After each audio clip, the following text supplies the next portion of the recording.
Ok, salut à tous. Alors, moi et ma gueule de merde du matin, on vous souhaite le bonjour. Parce qu'il est actuellement près de 8h. Le tout nouvel épisode 5, l'esprit de campagne, est sorti il y a maintenant une dizaine d'heures. Et quelle est la raison pour laquelle je me lève aussitôt, me direz-vous? C'est tout simplement parce que nous repartons en exploration. On se retrouve là-bas pour quelques informations complémentaires. Ok, on se retrouve aujourd'hui pour aller explorer en profondeur la campagne qui s'étend sur plusieurs communes, Bondu, Verlinghem et Vambrochy. Essentiellement vambrocitaine, elle s'étend sur une superficie de plus de 1500 hectares, dont 1000 hectares sont consacrés aux terres agricoles, dont la plaine agricole qui fait l'objet de notre exploration du jour. Claire, je te laisse la parole. Le but de cette excursion est donc d'aller explorer les paysages de cette campagne qui regorge d'une diversité faunistique et floristique exceptionnelle pour notre belle région qu'est le Nord.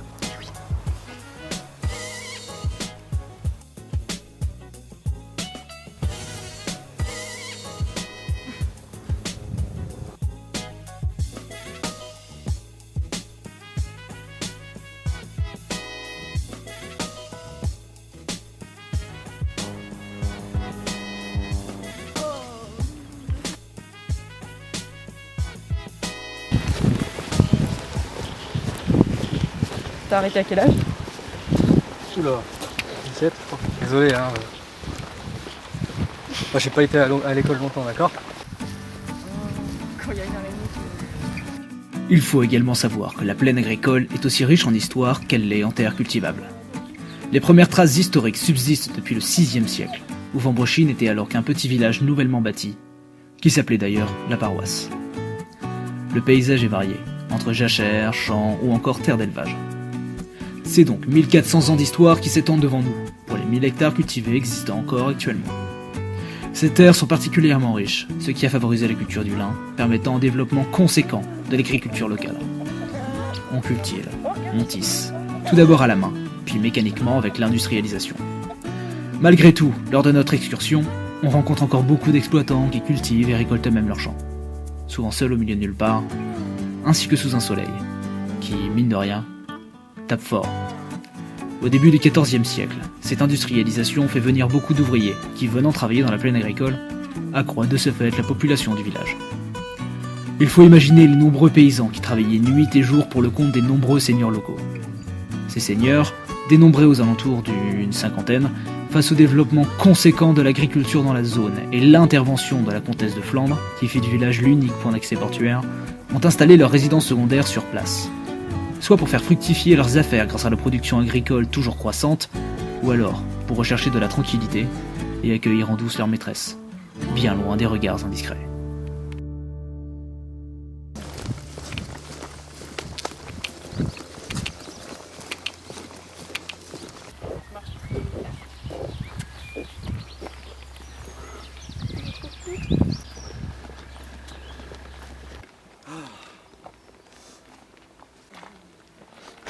Bon, on va quand même réussir à trouver un endroit pour déjeuner, non?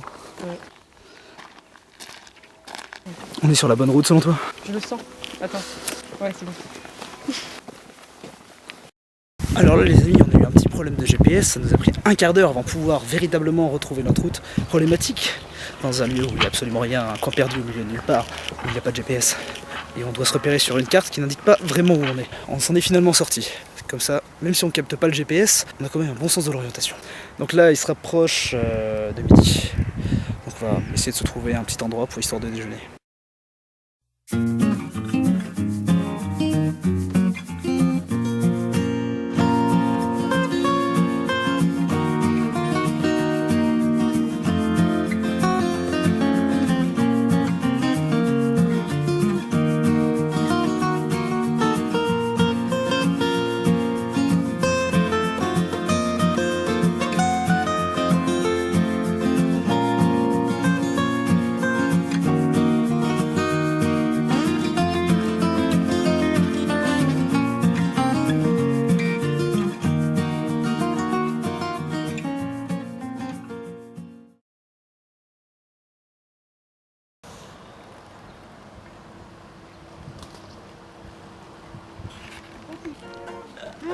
On marche depuis plusieurs heures dans la campagne.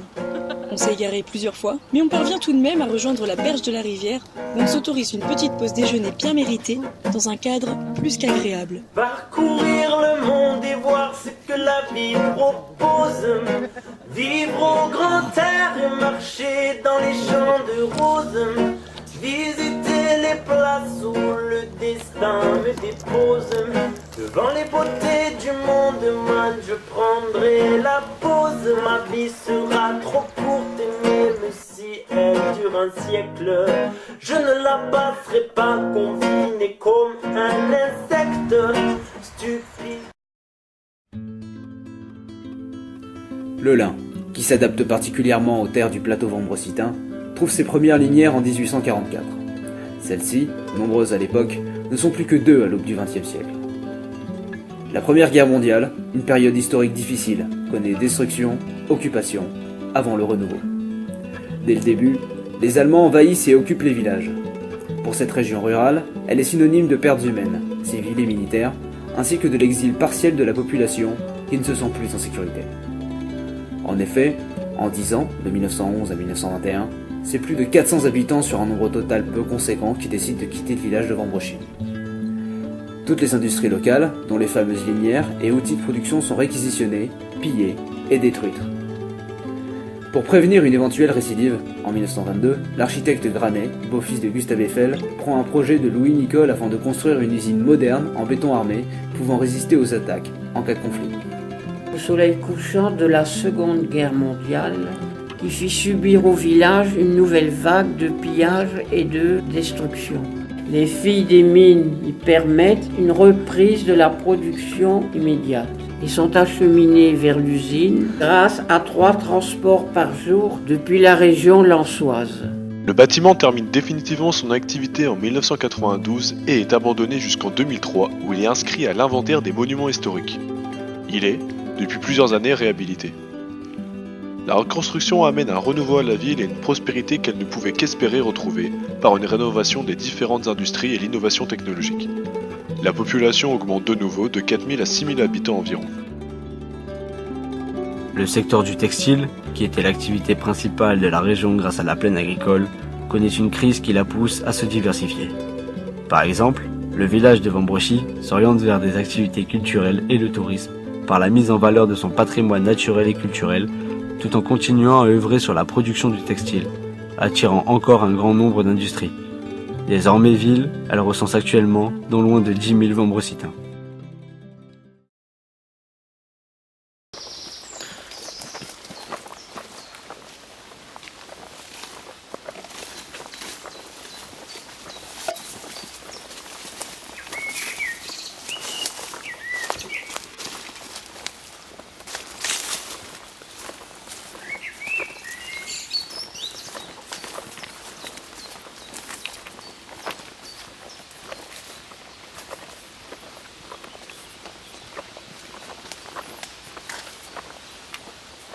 Après la campagne, on a trouvé un petit espace de verdure avec un petit étang. Comme quoi, la campagne peut parfois nous apporter des surprises.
Là, le trou, c'est une planque.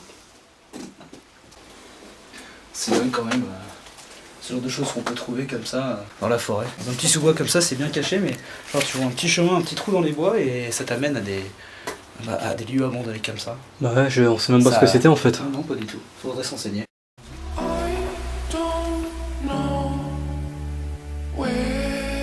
t'as des petits trésors comme ça, du patrimoine qui est caché en plein milieu des bois. C'est quand même assez incroyable. Oublié de tous. C'est fantastique. Moi, ce que je m'imagine toujours dans des endroits comme ça, c'est qu'est-ce que c'était avant, qu'est-ce qui s'est passé, tu vois.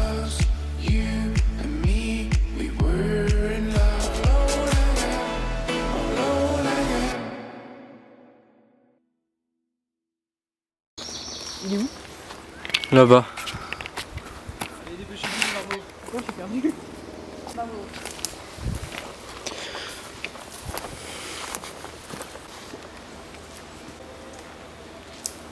Magnifique comme endroit. Je veux même pas savoir ce que tu fais. On dirait que je fais caca. Elle coule un bronze en pleine nature. Pire qu'on a failli pas y aller. Incroyable ce qu'on peut découvrir comme ça. C'est vrai. Ouais. Allez.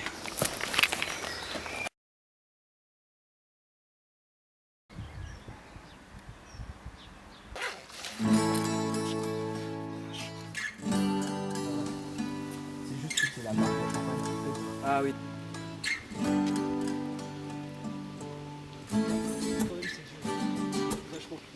Ici, les terres agricoles s'étendent à perte de vue. Au-delà de l'horizon, ce qui donne à la plaine agricole des airs d'infinité dont seul le ciel et la chaleur du soleil pourront témoigner.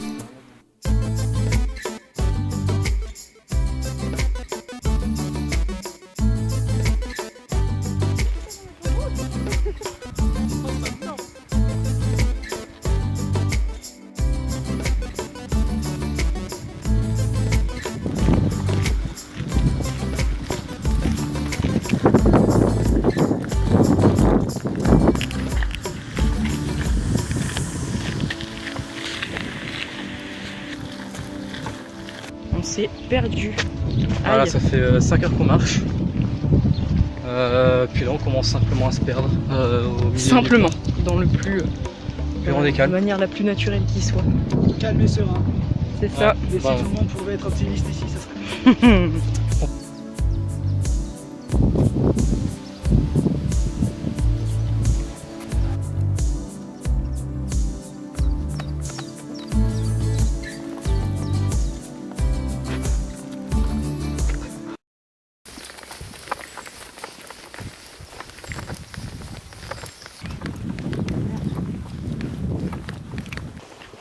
Ah, moi non plus.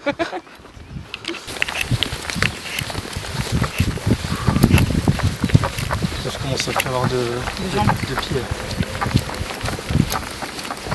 C'est construit grande, non? Très grande, ça c'est.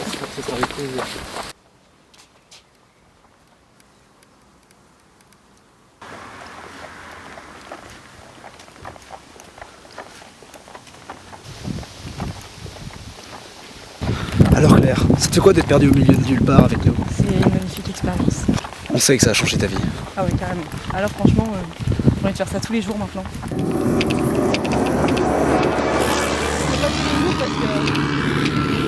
Je restais un chat, mais il tient un peu, il bouge pas et tout.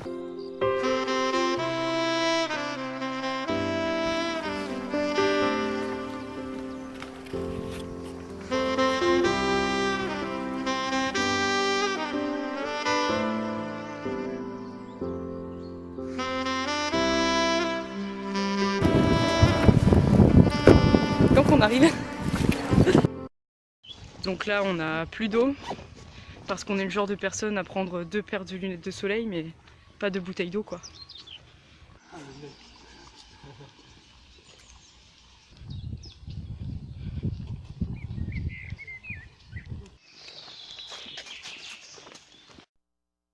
Parle de moi. T'as les lunettes de Katia. Je te jure que oui, regarde.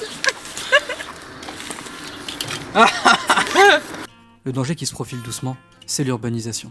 En effet, celle-ci progresse puisque de plus en plus de terres agricoles sont vendues par les exploitants dans le but de construire de nouvelles habitations, appartements et lotissements.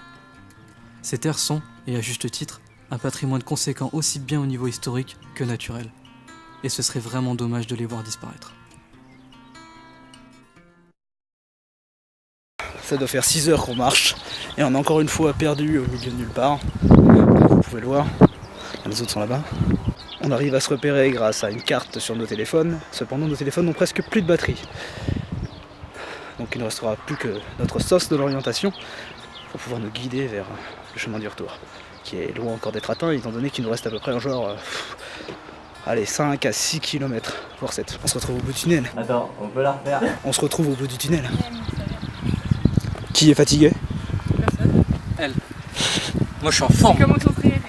On n'est pas fatigué. On n'est pas fatigué.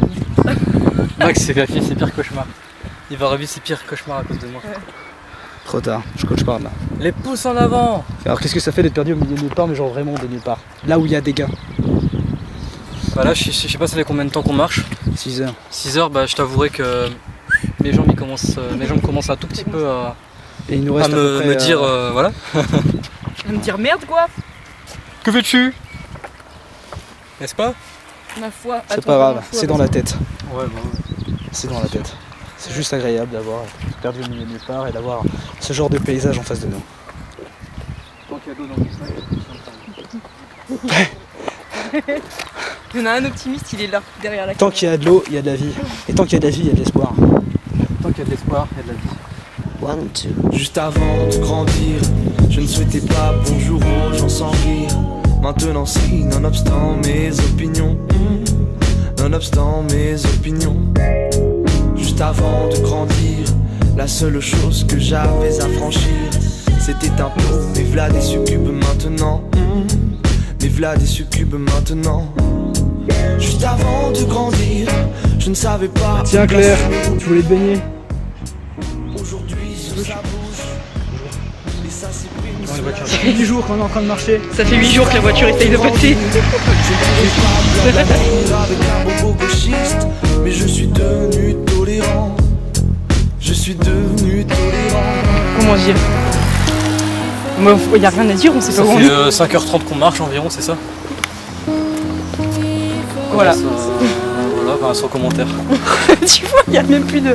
Il y a plus. Petit, la toxicomanie était un pays et pas une manie que j'aurais pris. Mais un coup de poil m'a fait mal et m'a donc remis sur les rails. Avant cotylédon, sans hypoparathyroïdie, j'avais l'énergie dans mon corps et tout à construire dans mon esprit. On sait où on est à 25 minutes de Vambréchy. M'approchant du rhododendron au paroxysme de l'homme qui a grandi. Mon corps n'ayant plus d'énergie à piquer dans mon esprit, à piquer dans mon esprit. Aussi fragile qu'un gaz oxymuriatique, je ne grandissais plus. Balancer de fausses idées, des anachronismes que j'aurais vécu. Oh, même grand, on arrive encore à baragouiner pour des carabistouilles.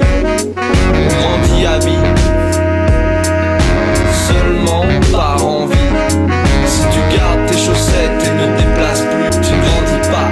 Bienvenue au Kentucky.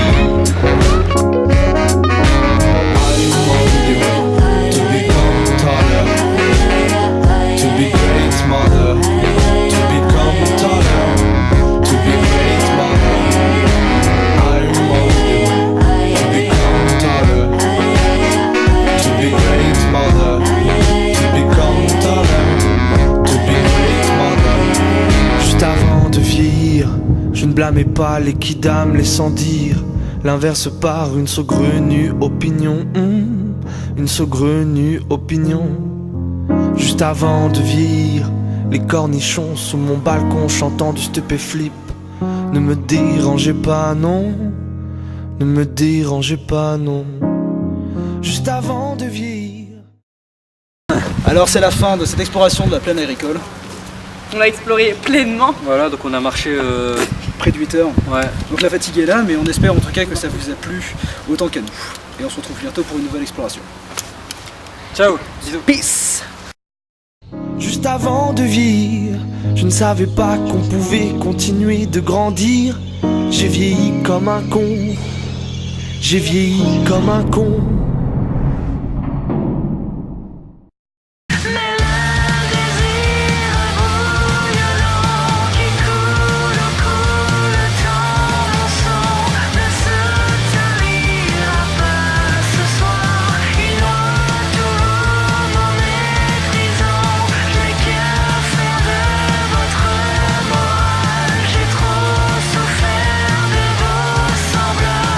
Rien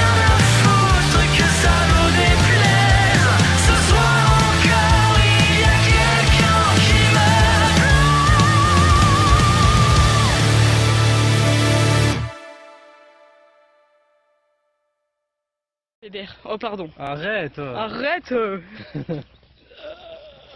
Bon, on l'a perdu. Putain, mais regardez comment je crame. Hé, je suis partie, j'étais blanche. Rouge Bourgogne.